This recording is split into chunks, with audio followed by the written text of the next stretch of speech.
Hey, good morning, everybody. Welcome to Card Time with Texas Card Dude. I am your Texas Card Dude. Thanks for joining. Thanks for watching if you're watching this afterwards. It is Monday morning, April 19th, 2021. Appreciate everybody watching. Appreciate everybody joining in the festivities. Got the heater on, got the lights on. It's going to be a nice warm 74 degrees today. A little bit of breezy before we hit a huge cold snap. So we are ready to rock and roll for the day. Thought I'd go over a little 1985 movie talk. So the reason why I wanted to do this is because it's episode 85. And I was like, okay, so let's do some 1985 movies. Thought it would be kind of fun because I thought, hey, do something different. So, movies of 1985. Goonies, pretty good movie. Pretty good movie. Explorers, don't know if you remember that one. It was the Astons. Legend of Billie Jean with Helen Slater. Helen Slater, man. Legend with Tom Cruise, one of his first 5 movies. And then a big one for me, A View to a Kill with Roger Moore and Duran Duran with one of the coolest James Bond songs ever. A great little known that, what's up, Mr. Dan? Little known, but great HBO watch was Brewster's Millions. And then who can forget Pee Wee's Big Adventure? So yeah, that was fun. Him going around trying to find his bike.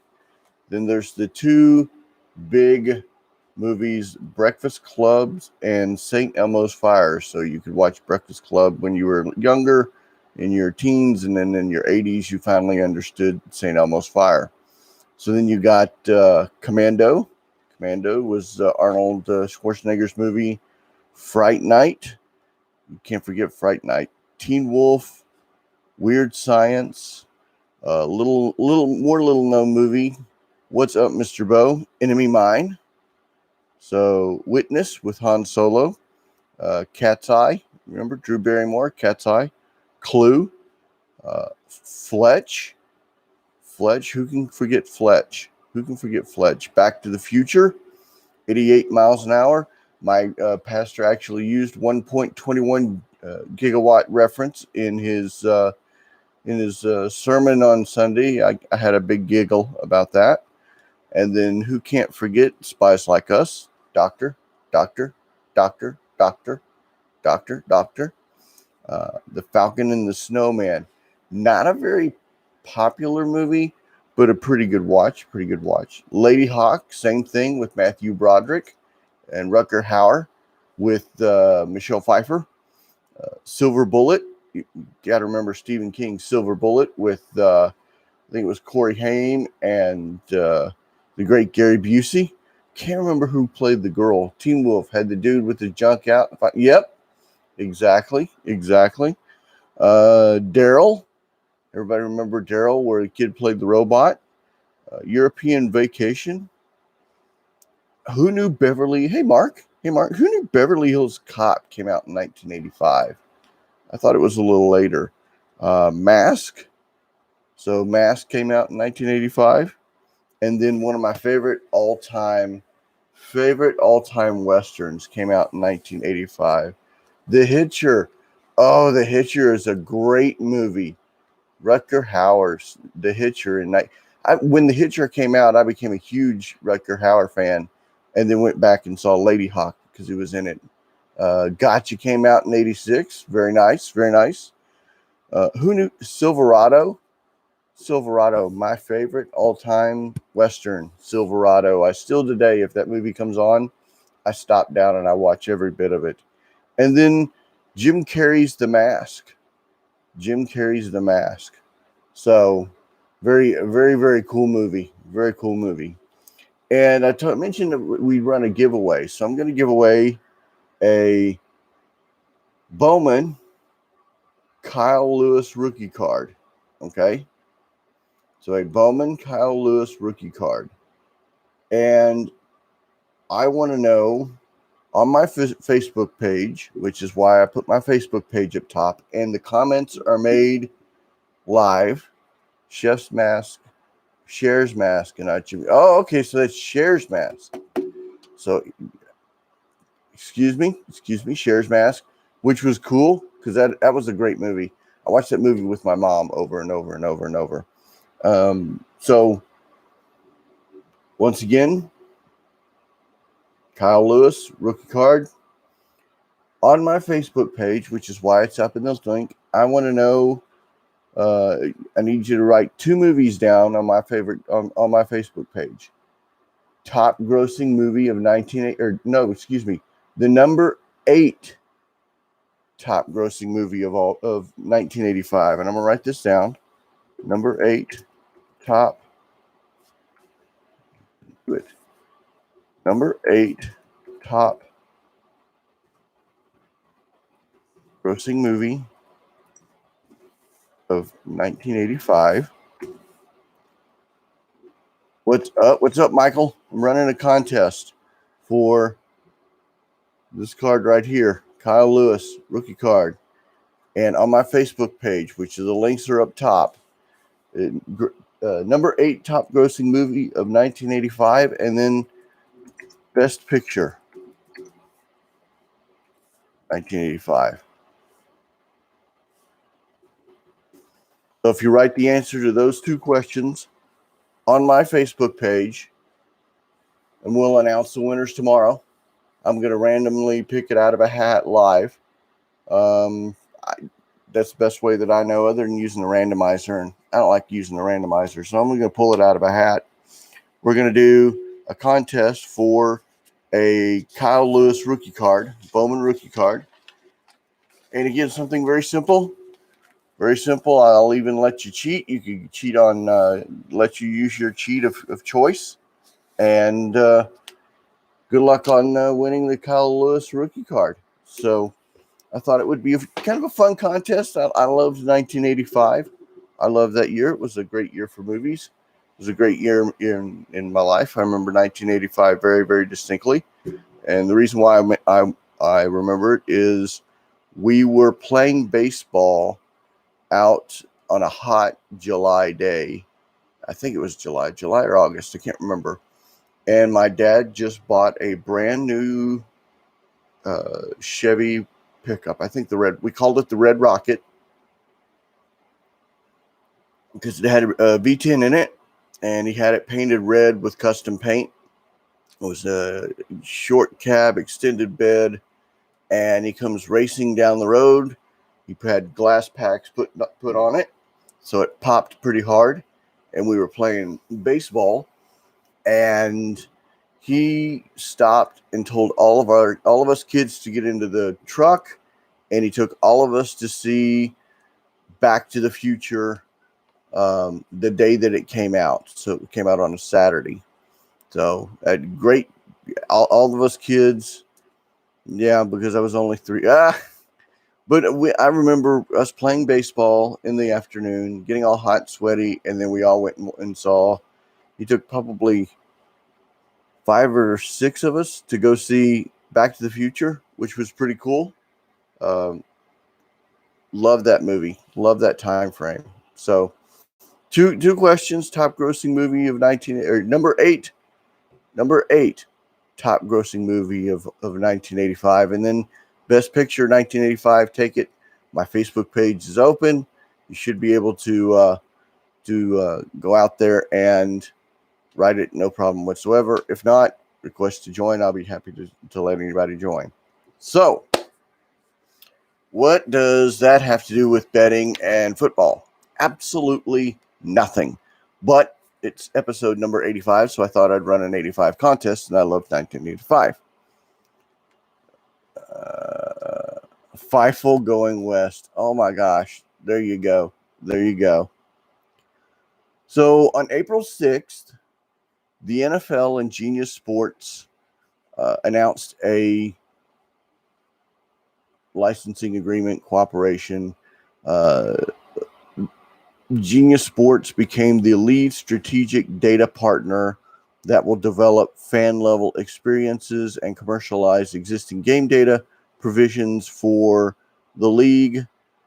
Basically, became the lead data distributor for real-time play-by-play, including morning Zach. You got to go back and watch. I've got a contest running, including sports books. Note that publishing and media.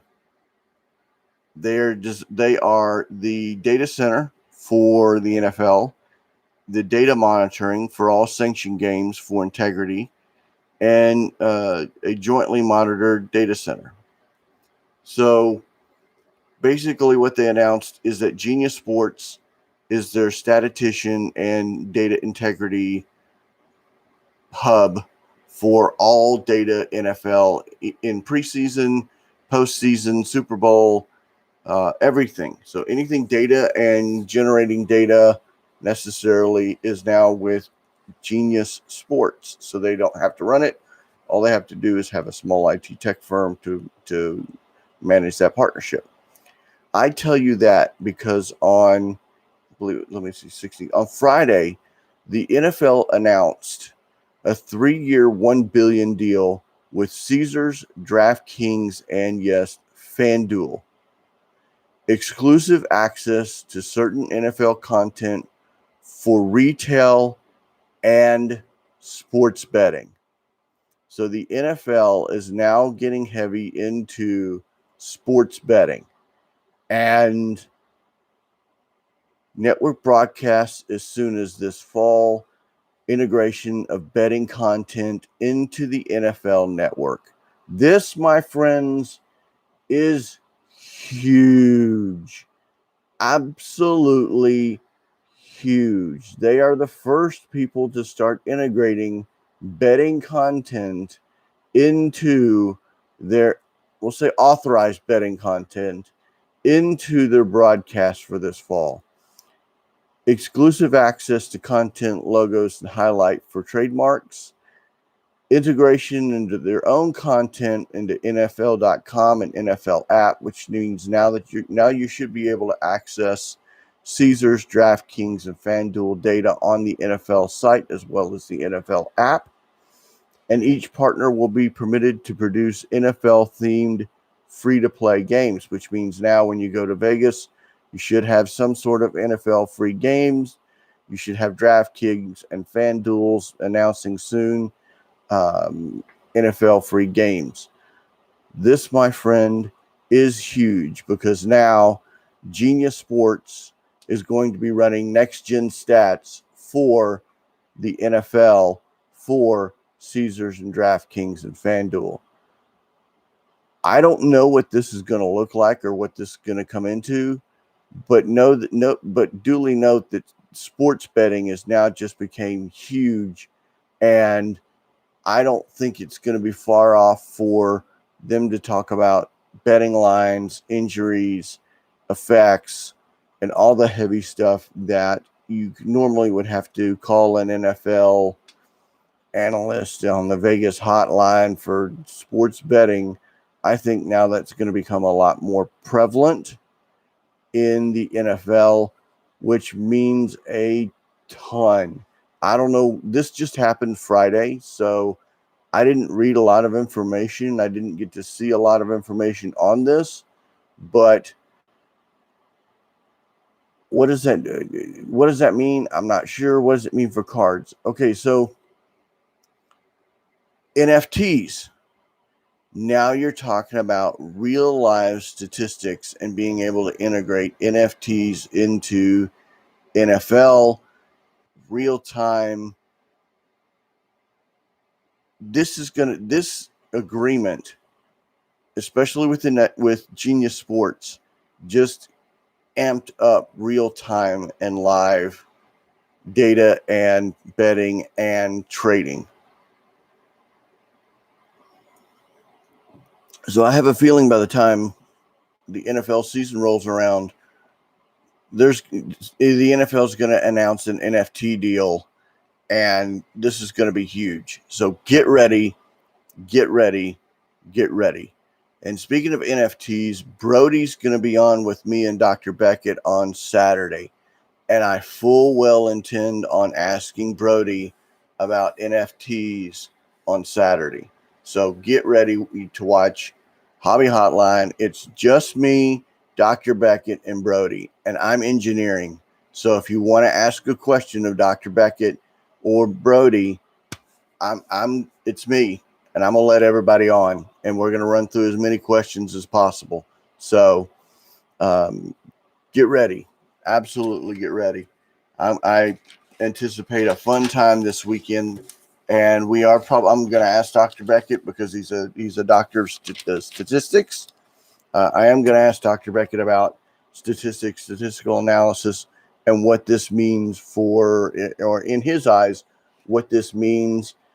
And then we're going to roll into NFTs and how this deals with real-time statistics.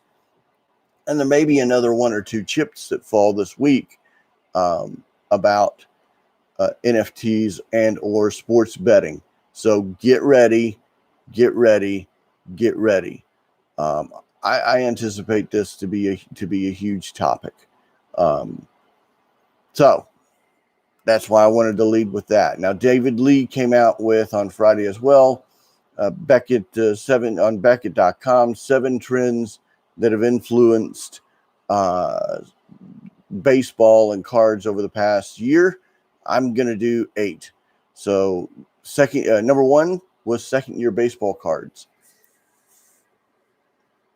This is an interesting one because you've got the first year cards that are becoming so expensive. So people are going to second year cards, and they gave some pretty interesting factual, like David Lee did some fact finding. So Patrick Mahomes base 2018 Prism and Optics, those used to go for $10 to $20. They're now $300. Aaron Rodgers' second year card used to be $25. It's now $200.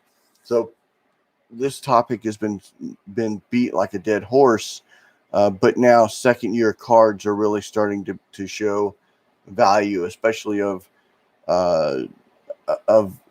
like the big huge stars. So that's number 1 that they said. Number 2, mid-grade vintage. And Mark Hoyle, I know you don't do vintage, but this is something you've known for a long time. And I've been noticing more and more in the news cycle, vintage is starting to pick up as well. Now, vintage has kind of changed because vintage has also started to include the 80s instead of the 60s and 50s like us. But now our kids or the next generation has heard us talk about Rhino and Mattingly and Bonds and McGuire and Jordan and Frank and all so now they're going back and they're getting their 80s and early 90s cards. Well, we're going back because those cards have increased, and we're going back to the vintage cards and now purchasing all the vintage cards. And I heard a very good Dr. Beckett podcast on, vintage. What do you look for?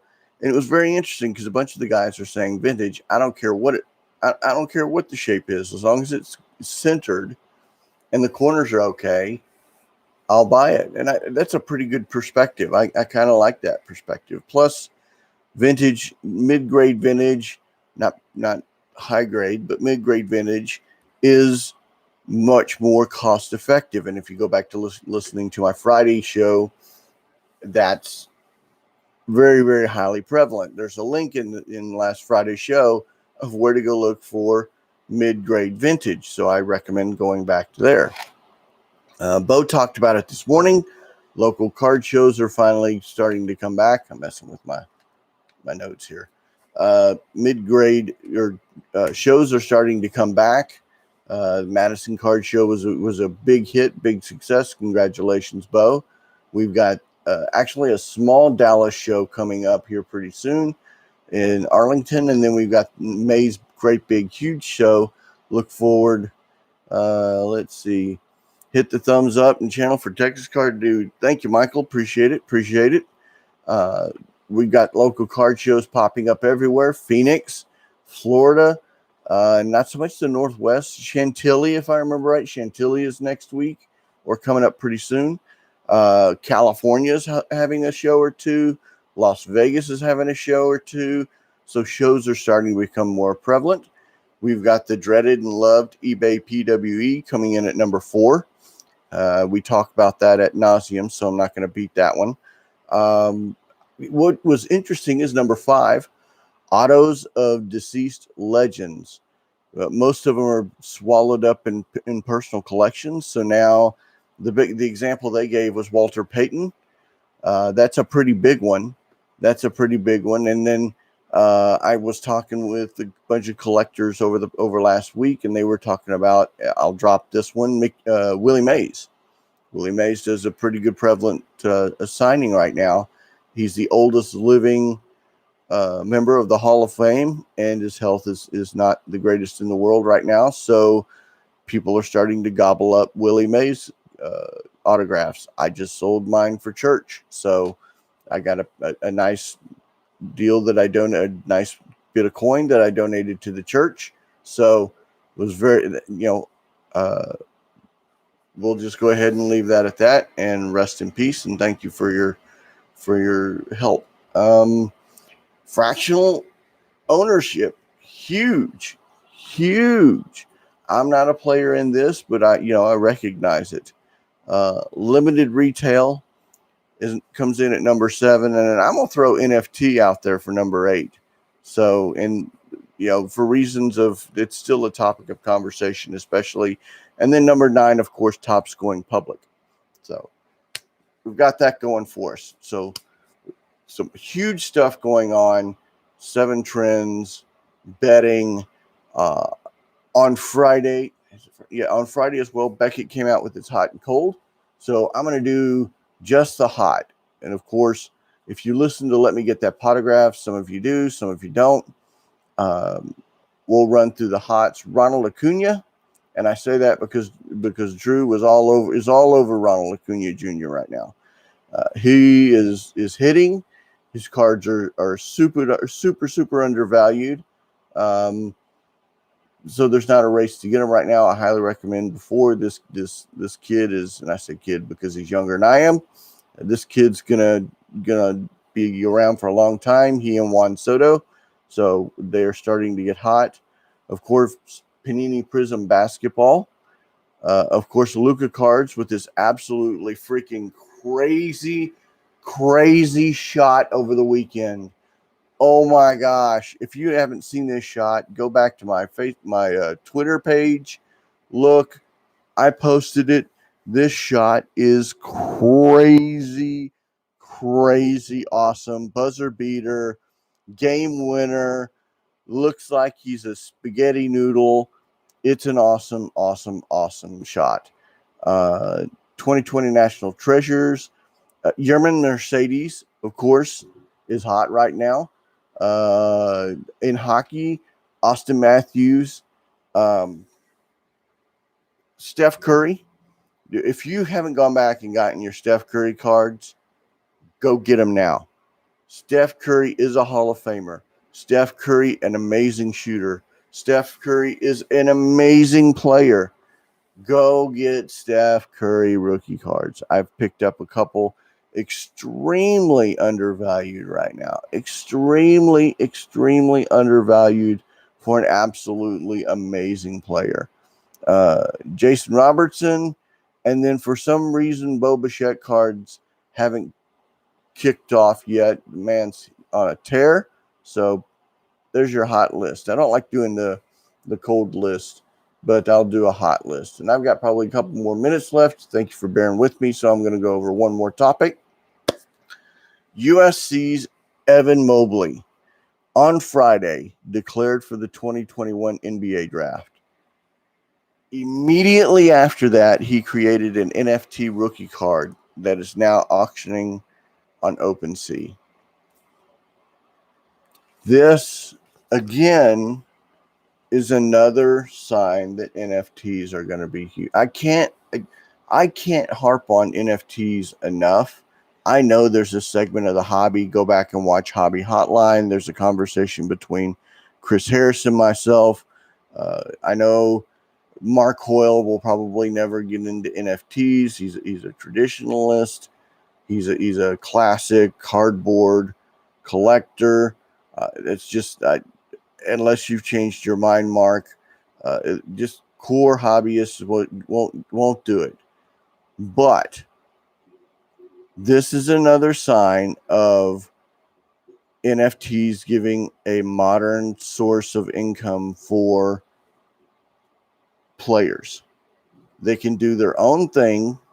They're licensed themselves, and now you see college students that have declared for the draft, so they can now become their own property. They don't have the NCAA rules, and they can make a little bit of coin right before the draft or afterwards, because now you're gonna start seeing players come out with their own NFT. And if you want to see the NFT, let me know, because I think it's pretty cool. You can look it up by looking up his name. He put it on his Twitter feed. I thought it was pretty cool. I thought it was pretty cool. But here's another sign of people of the NFT market here to stay. So that's what I got. There's a ton more information. I'm going to bring this. Hopefully, I'm going to bring this heat every single day. I've tasked myself with at night trying to prepare for this show as opposed for in the morning while watching Bo. So hopefully I will have better content for you and more interesting content. Remember, there's a contest out there for this card, and I just sent off Friday's contest card on Friday during my mail. So that is coming out on my Facebook page, Texas Card Dude, TX Card Dude. I'm looking for the number 8 top grossing movie of 1985, as well as Best Picture for 1985. We'll do some drawing from a hat. Make sure you jump in on that. Pretty easy contest to win a rookie card. Nothing mind blowing. If you have any prayer requests, pray it up. Remember, I've got the silly comment from my pastor, 1.21 gigawatts. If you have any prayer requests, let me know. Support your local LCSs. Support your local card shows. Help the hobby grow. Don't be that guy or girl. Don't be that person. And as well, have a fantastic day, y'all. It's Monday. Stay away from the Mondays. Remember Bo's show, Hobby Evolution, every morning on YouTube. Tonight, you've got 3B's show talking about Herman's card experience, if I remember right. Make sure you check that out tonight. And then Hobby Hotline, got myself, Dr. Beckett, and Brody. And then I cannot forget 8 p.m. on Wednesday night, Let Her Rip. Not 100% sure what we're going to open, but we're going to be open. Oh, and I dropped the lead. Tomorrow, I will officially be vaccinated. So 2 weeks from tomorrow. All right, so that's it. That's the show. Appreciate it. Hopefully you liked it. Hopefully you liked the format. If you didn't, then let me know. If you liked it, let me know. Any gripes, comments, nags, or pet peeves, they go to 1 million. Or actually, any gripes, complaints, nags, or pet peeves, those go to 1 million Cubs Project, Bo. Any compliments, let me know. Hey, y'all have a fantastic day. Take care. Bye.